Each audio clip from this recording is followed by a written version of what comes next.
Before the creation of life, there was nothing but the ocean. Then came the goddess Tefiti. Her heart possessed the power to create life, and with its help, the goddess created the islands. The world was in harmony. But soon creatures appeared, trying to seize Tefiti's heart. They believed that by obtaining it, they would gain the gift of creation themselves. One of the heart hunters managed to get closest. It was the demigod Maui. With the help of his magical hook, he could transform into various animals. Maui snuck into the cave where Tefiti's heart was kept and stole it. As he tried to escape, his path was blocked by the demon of earth and fire named Teka. They fought, and Maui lost the battle. He lost his magical artifact and Tefiti's heart. This story was told to the little ones, among whom was Moana, by the girl's grandmother, Tala. She added that with the disappearance of the goddess's heart, darkness had entered this world. Because of it, there were fewer fish, and all living things were dying. The other children, hearing the old woman's story, were frightened and cried, but not Moana. She wanted to hear more, and her grandmother told her that one day a person would appear who would find Tefiti's heart and make Maui return it to the goddess. Moana believed that a great destiny awaited her. The people of her tribe were afraid to venture beyond the reefs, but the ocean called to her.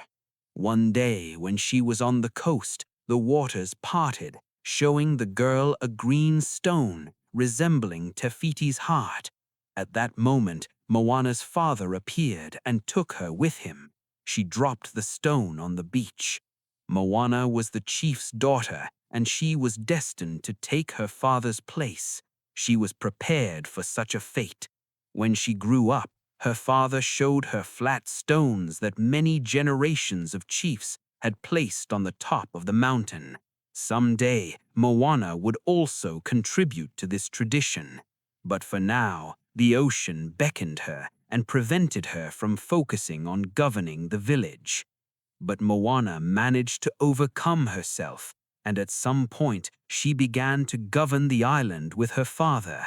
Everything worked out as it should. But then, fishermen approached her with a complaint that there were no more fish in the sea. After considering all options, Moana suggested going beyond the reefs. Her father forbade her to do this. Many years ago, he tried to venture beyond them, and his friend followed him. That day, the boy died, and Tui swore never to repeat his risky voyage. Despite her father's prohibition, Moana tried to sail away, but the waves overturned her boat. Moana's grandmother, Tala, showed her a secret cave where their ancestors' boats were kept. They were great navigators who explored the ocean. The cave even preserved their ships. Maui ruined everything. He stole Tefiti's heart, and demons began to attack the voyagers' boats. Since then, everything stopped. People settled on the islands and forgot their roots. Grandmother Tala wants them to return to the ocean. She saw how the ocean chose Moana, giving her Tefiti's heart many years ago. Grandmother then took that stone and now gave it to her granddaughter. Tala tells Moana to find Maui and make him return the goddess's heart. Then the darkness will disappear and everything will return to normal. Moana tells her father everything. She asks him to go in search of the demigod, but he forbids her even to think about it. That same night, Tala dies. She believes that after death she will turn into a manta ray and live in the water. After saying goodbye to her grandmother, Moana takes a boat and sets off. She sails towards a cluster of stars resembling Maui's hook. With her is the rooster Hey Hey. He is not brilliant in intelligence, but he is unpretentious in food. Seeing that he was in the middle of the ocean, Heihei was of course frightened, but quickly pulled himself together. Moana learned to manage the boat poorly and even tried not to sleep at night, but her fate was decided by bad weather. When a wave overturned the vessel, she and Heihei ended up on an island where Maui had settled.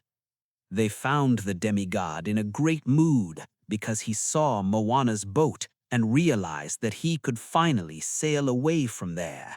Having lost his hook, he also lost his magical abilities, but retained his charm.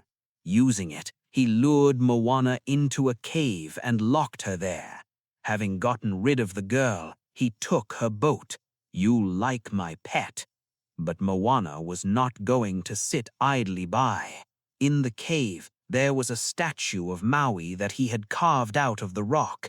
Moana knocked it down and used it as a springboard to jump to an opening leading outside. Through it, she escaped from the cave and caught up with Maui.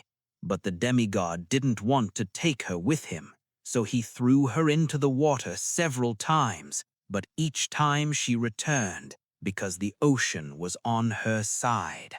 Resigned to the fact that this annoying nuisance would now be by his side, Maui listened to her demands and said that he would not approach Te Fiti again. And he wouldn't have to.